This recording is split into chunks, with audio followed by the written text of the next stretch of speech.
ગટ્ટુનું gold. Neeraj ચોપડાએ ઓલિમ્પિકમાં gold medal જીત્યું અને કરોડો હિન્દુસ્તાનીઓની છાતી પહોળી થઈ ગઈ. સમગ્ર દેશમાં દરેક જગ્યાએ આખા સોશિયલ મીડિયા પર બસ નીરજ ચોપડાની ચર્ચા હતી. ગટ્ટુ ચિંકી અને મમ્મી પપ્પાએ પણ નીરજ ચોપડાનો પરફોર્મન્સ લાઈવ જોયો હતો. ઓલિમ્પિકમાં ઇન્ડિયન્સની દમદાર રમતગમત જોઈને ગટ્ટુ ચિંકી ઇન્સ્પાયર થઈ ગયા. હું છું નીરજ ચોપડા, હું છું નીરજ ચોપડા, ચાલ મેદાનમાં ચાલ. ગટ્ટુ ચિંકી મેદાનમાં આવીને મિત્રો સાથે ક્રિકેટ રમવા લાગ્યા. ત્યારે એક અંકલ આવીને બોલ્યા, દરરોજ બસ ક્રિકેટ જ રમશો? અરે બીજી પણ કેટલી રમત છે, તે રમો, મેડલ લઈ આવો, હવે સારો સ્કોપ છે. પછી શું? અંકલની વાત સાંભળીને બાળકોએ ગેમ ચેન્જ કરી નાખી. ભાગતા ભાગતા ગેટ સુધી જવાનું છે અને ગેટ અડીને પાછું આવવાનું છે.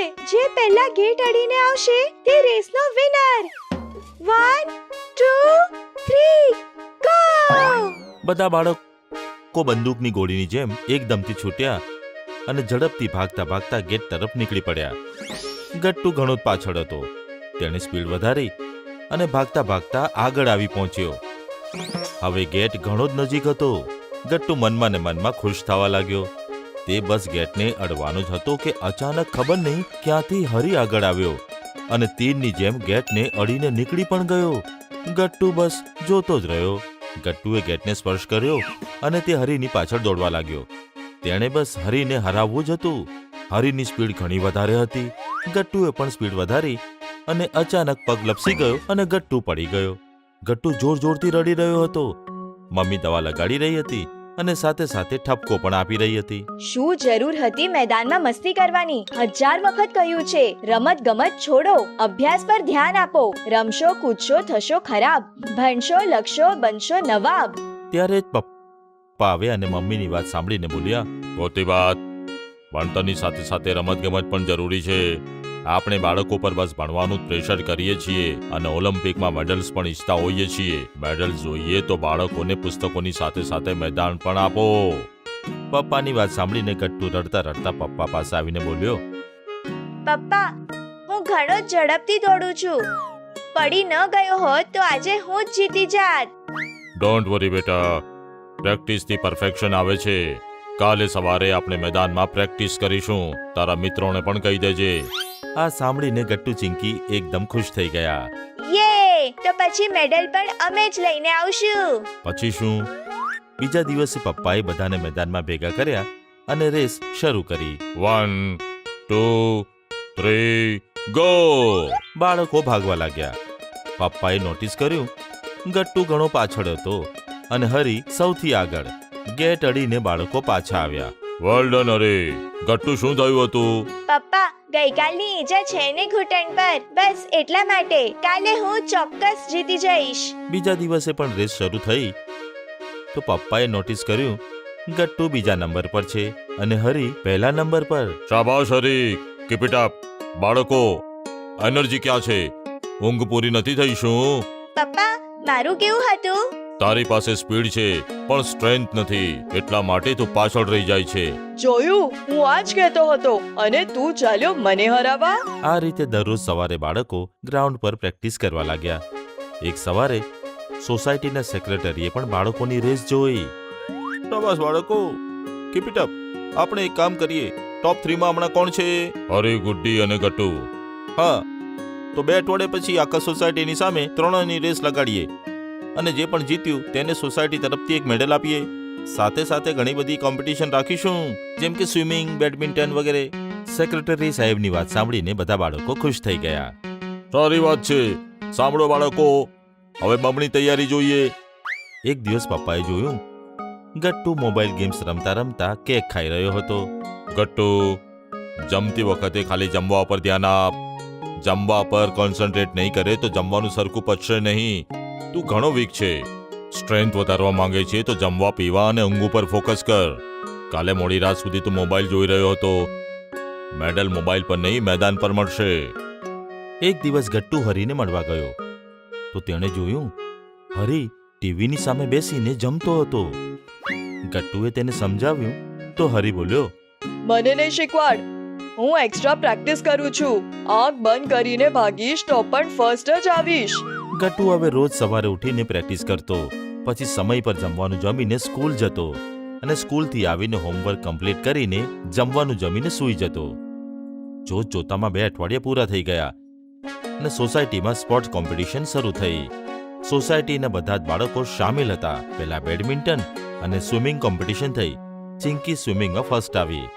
બધી જ કોમ્પિટિશન સમાપ્ત થઈ અને ક્ષણ આવી ગઈ જેના માટે ગટ્ટુ અને હરી આતુરતાથી રાહ જોઈ રહ્યા હતા. જેવું કે મેં તમને કહ્યું, હરી, ગુડ્ડી અને ગટ્ટુ ટોપ 3 માં છે. જોઈએ ત્રણેયમાંથી કોણ ગોલ્ડ જીતે છે. On your mark, 3, 2 and go. Gattu, Hari અને ગુડ્ડી ત્રણે એક સાથે છૂટ્યા. હરી ઘણો ઝડપથી ભાગી રહ્યો હતો. ગટ્ટુ ત્રીજા નંબર ઉપર હતો. હરી હરી હરી, ગટ્ટુ ગટ્ટુ. આખી સોસાયટી શ્વાસ રોકીને ઊભી હતી. બાળકો જીવ લગાડીને ભાગી રહ્યા હતા. થોડી વાર પછી ગટ્ટુએ ગુડ્ડીને પાછળ છોડી દીધી અને હરી પાસે બરાબર આવી ગયો. હરી ઘણો ઝડપથી ભાગી રહ્યો હતો. ગટ્ટુએ સ્પીડ વધારી દીધી પણ ફરી હરી આગળ નીકળી ગયો. હરી ઘણો ઝડપથી ભાગી રહ્યો હતો. અચાનક શું થયું ખબર નહીં. હરીની સ્પીડ ઓછી થઈ ગઈ અને ગટ્ટુ ઝડપથી હરી કરતા આગળ નીકળી ગયો અને રિબન કટ થઈ ગઈ. ગટ્ટુ રેસ જીતી ચૂક્યો હતો. જોયું તમે, રેસનો વિનર છે ગટ્ટુ. પછી શું? બધા ગટ્ટુને ઉપાડીને નાચવા લાગ્યા. હરી ગટ્ટુ પાસે જઈને બોલ્યો, કોંગ્રેચ્યુલેશન્સ. સોરી યાર, હું ઓવર કોન્ફિડન્સમાં ચાલ્યો ગયો હતો. આજે સમજમાં આવ્યું ઓવર કોન્ફિડન્સ કેટલું ખરાબ છે. અને ગટ્ટુ, કમાલ કરી યાર, શું સ્ટ્રેન્થ વધારી છે તે. ઉત્સવમાં સેક્રેટરી સાહેબે ગટ્ટુને ગોલ્ડ મેડલ પહેરાવ્યું અને ગટ્ટુને પોતાની વાત રાખવાની તક આપવામાં આવી. ત્યારે ગટ્ટુ બોલ્યો, થેન્ક યુ વેરી મચ. આ તો શરૂઆત છે અને આવા હજી ઘણા મેડલ્સ આવવાના છે. માત્ર એક જ રિક્વેસ્ટ છે, જો બાળકોને મોબાઈલની આદત પડી જાય છે તો તમે કશું નથી બોલતા, પણ જો તેઓને મેદાનની આદત પડી જાય છે તો ગુસ્સે થઈ જાવ છો. આ ખોટું છે. પ્લીઝ, મેડલ પણ મળશે અને બાળકો પણ તંદુરસ્ત રહેશે. તેથી તમારી વિચાર બદલો. હું માનું, ભણશો લખશો તો બનશો નવાબ, પણ રમશો કૂદશો તો પણ આગળ વધશો ને જનાબ. ગટ્ટુની આ વાત પર ઘણી તાળીઓ પડી અને બધાએ ગટ્ટુની નવી વિચારસરણી સ્વીકારી લીધી. Hide and seek. ગટ્ટુ ચિંકીનું બસ તમારી જેમ જ રૂટીન બની ગયું હતું. ઘરેથી સ્કૂલ, સ્કૂલેથી ઘરે આવ્યા પછી પાછું ટ્યુશન. અહીંયા મમ્મી પપ્પાના તે જ હાલ હતા. મમ્મી સવારથી લઈને સાંજ સુધી બસ બધા માટે ભાગતી રહેતી હતી અને પપ્પા આખો દિવસ ઓફિસમાં જ રહેતા. પણ આ સન્ડે આવું કશું જ થવાનું ન હતું, કારણ કે સન્ડેની રજાએ બધાનો મૂડ ફ્રેશ કરી દીધો હતો. આપણે બધા એક અઠવાડિયા પછી બધાની સાથે શાંતિથી બેઠા છીએ. આજે તો મજા આવશે. મને લાગે છે આજે આપણે આખા શેડ્યુલને છુટ્ટી આપીને મસ્તી કરવી જોઈએ. કેમ નહીં આજે આપણે હાઇડ એન્ડ સીક રમીએ? શું મમ્મી, તું શું કહે છે? એમાં શું મોટી વાત છે? હું તો રોજ હાઇડ એન્ડ સીક રમું છું અને મને શોધવા વાળું પણ કોઈ નથી હોતું. એવું થોડું છે. સ્કૂલેથી આવ્યા પછી સૌથી પહેલા હું તમને શોધતો આવું છું ને. પપ્પા બોલો ને, આપણે રમીએ. જોઈશું. પપ્પા બસ આટલું જ બોલ્યા અને બિચારા ગટ્ટુ ચિંકીનો મૂડ ખરાબ થઈ ગયો.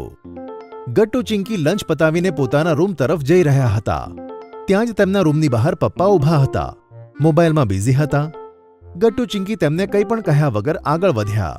ત્યાં જ પપ્પા બોલ્યા, અરે કેમ જઈ રહ્યા છો? આપણે રમવાનું છે ને? યે! તમે સાચું કહી રહ્યા છો ને? અરે બાબા હા. થેન્ક્સ પપ્પા, પણ મમ્મી ક્યાં છે? ત્યાં જ પાછળથી મમ્મી આવી અને તેમણે બાળકોને થપ્પો કરી દીધો. થપ્પો! મમ્મી કેટલું ડરી ગઈ હતી ખબર છે? મારી નાનપણની બેનપણી મીના પણ આમ જ ડરતી હતી.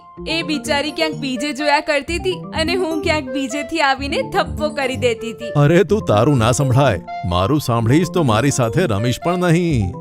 અચ્છા, એવું શું કરતા હતા તમે? હું જ્યારે મારા ફ્રેન્ડ સાથે હાઇડ એન્ડ સીક રમતો હતો, એવી જગ્યાએ સંતાતો હતો કે શું કહું. સાંજ પડી જતી પણ કોઈ શોધી નતું શકતું મને. આજે પણ કોઈ શોધી નથી શકતું મને. હા, તમે તમારું મૂકો, મારું સાંભળો. અરે મમ્મી પપ્પા, બસ બસ બસ, કેટલું સંભળાવશો? આપણે રમવાનું પણ તો છે. અરે હા ભાઈ, ચલો 2 વાગી ગયા છે. મારે સાંજે મીટિંગમાં પણ જવાનું છે. ચલો બતાવો કોણ સંતાશે અને કોણ શોધશે. ગટ્ટુ ગટ્ટુ શોધશે આપણને. એનો જ આઈડિયા હતો ને આ. સારું, હું શોધું છું. તમે બધા સંતાઈ જાઓ. 1 2. અરે ચીટિંગ, છુપાવા તો દો. સારું સારું, જાઓ. બધા આમ તેમ ભાગી ગયા અને સંતાઈ ગયા. ગટ્ટુ કાઉન્ટિંગ કરતો રહ્યો. 8 9 10. હું આવી રહ્યો છું. યાહૂ! ગટ્ટુ ધીમે ધીમે બધાને શોધવા લાગ્યો. પહેલા તો તેને કોઈ ન મળ્યું, પણ પછી ડાઇનિંગ ટેબલની નીચે મમ્મી સંતાયેલી જોવા મળી. ગટ્ટુ શાંતિથી તેમની પાસે ગયો અને બોલ્યો, શું મમ્મી, તમે પણ? આ છે તારા સંતાવાની જગ્યા? ગટ્ટુ મારો દીકરો, એક સિક્રેટ વાત કહું છું. મને છુપાતા નથી આવડતું. એક કામ કર, તું મને મૂક, તારા પપ્પાને પકડી લે. એમાં ચેલેન્જ છે. તારા પપ્પાને એ ના કહેતો કે મમ્મીએ કીધું. એમને કહે મમ્મી મને હજી સુધી મળી જ નથી, તમે જ મળ્યા છો. ગટ્ટુ મમ્મીની મસ્તી સમજી ગયો અને ચૂપચાપ નીકળી ગયો. ગટ્ટુની સામે મૂંઝવણ એ હતી કે પપ્પાને કેવી રીતે શોધવામાં આવે, કારણ કે પપ્પાનું ટેલેન્ટ તો સંતાવામાં છે, સાથે સાથે એલર્ટ પણ રહેતો હતો, કારણ કે ચિંકી બિલાડીની જેમ ક્યાંયથી પણ કૂદકો મારીને ગટ્ટુને થપ્પો આપી શકતી હતી. ગટ્ટુએ પપ્પાને બહુ શોધ્યા, છતાં પણ તે નહોતા મળી રહ્યા. આઈડિયા! ગટ્ટુએ મોબાઈલ નીકાળીને પપ્પાને કોલ લગાવ્યો. હા, હેલો ગટ્ટુ, બોલ, શું થયું? પપ્પા મળી ગયા, પપ્પા મળી ગયા. પપ્પા ઘણા બધા સામાનની નીચે દબાઈને સ્ટોરમાં છુપાયેલા હતા. ગટ્ટુ, આ ચીટિંગ છે. તે કોલ કર્યો અને હું પકડાઈ ગયો. ના ના, ભૂલ તમારી છે. તમને ખબર છે ને કે આપણે રમી રહ્યા છીએ અને રમતમાં તો કંઈ પણ થઈ શકે છે. તમારે અલર્ટ રહેવું જોઈતું હતું ને. તમે પપ્પાના રોલમાંથી બહાર જ નીકળી ન શક્યા, એટલે પકડાઈ ગયા. આ સાંભળીને પપ્પા હસવા લાગ્યા. ત્યાં જ મમ્મી આવી. પકડાઈ ગયા ને તમે? હું જાણતી હતી તમે વધારે વાર છુપાઈને ના બેસી શકો. અરે, તું કેમ બહાર આવી? અરે, તું મને બચાવી પણ શકતી હતી ને. પપ્પા, મમ્મી તમારાથી પહેલા પકડાઈ ચૂકી છે. ચલો, હવે ચિંકીને શોધો અને આ રાઉન્ડ ખતમ કરો. આ ચિંકી બહુ ચાલાક છે, સહેલાઈથી હાથ નહીં આવે. આખરે બેટી કોની છે? ચિંકી બેટા, અલર્ટ રહેજે. પપ્પાની ઇજ્જતનો સવાલ છે. અને આ રીતે ગટ્ટુ ચિંકીને શોધવા લાગ્યો. ઘણું શોધ્યા પછી પણ ચિંકી ગટ્ટુને મળતી ન હતી. આ ચિંકી તો ખરેખર ચાલાક છે. મારે પણ કંઈક ચાલાકી કરવી જોઈએ. ક્યાં સંતાઈ શકે છે ચિંકી? રૂમમાં? નહીં નહીં નહીં, બાથરૂમમાં. ત્યાં જ ગટ્ટુને જોરદાર આઈડિયા આવ્યો. ચટર પટર ચિંકી, ખાય બટર ચિંકી. ફ્રીજમાં ફ્લેવર્સ મળે અને ક્યાં જાય ચિંકી? કેમ પપ્પા, તમને એવું લાગ્યું કે હું મારી બહેનને શોધી નથી શકવાનો? વાહ ગટ્ટુ, પહેલો રાઉન્ડ ખૂબ જ સુંદર રીતે તે પૂરો કર્યો છે અને બહુ મજા પણ આવી રમીને. નહીં તો બીજું શું. અને એ પણ ખબર પડી કે પપ્પાને પહેલાની જેમ છુપાતા નથી આવડતું. હા, કામનું ટેન્શન અને મોબાઈલની ઉલઝન. પણ હવે આ રાઉન્ડમાં જોજો શું થશે. મમ્મી, તમે જરા રસોડામાંથી બહાર નીકળો. બીજી ઘણી બધી જગ્યા છે ઘરમાં સંતાવવા માટે. અને હું શું કરું? આ સાંભળીને ગટ્ટુ હસતા હસતા બોલ્યો, તું જેવી છે તેવી જ રહેજે. તો ઠીક છે, શરૂ કરીએ છે નવો રાઉન્ડ, બરાબર? 1 2. અરે સાંભળો, તમે લોકો છુપાઓ, હું શોધું છું તમને. ગટ્ટુએ મને પહેલા શોધી હતી ને, તમે તો અમને શોધી જ નહીં શકો. પછી સાંજ થઈ જશે, પછી તમારી મીટિંગ પડતો છે, ખરાબ મૂડ લઈને જવું પડશે પછી. ના, મીટિંગ કેન્સલ. આજે સન્ડે છે યાર, મજા આવી રહી છે. એન્જોય કરો બધા. જાઓ, બધા સંતાઈ જાઓ. 1 2 3. બીજા બધા સંતાવવા માટે ભાગ્યા અને આ રીતે બીજો રાઉન્ડ શરૂ થયો.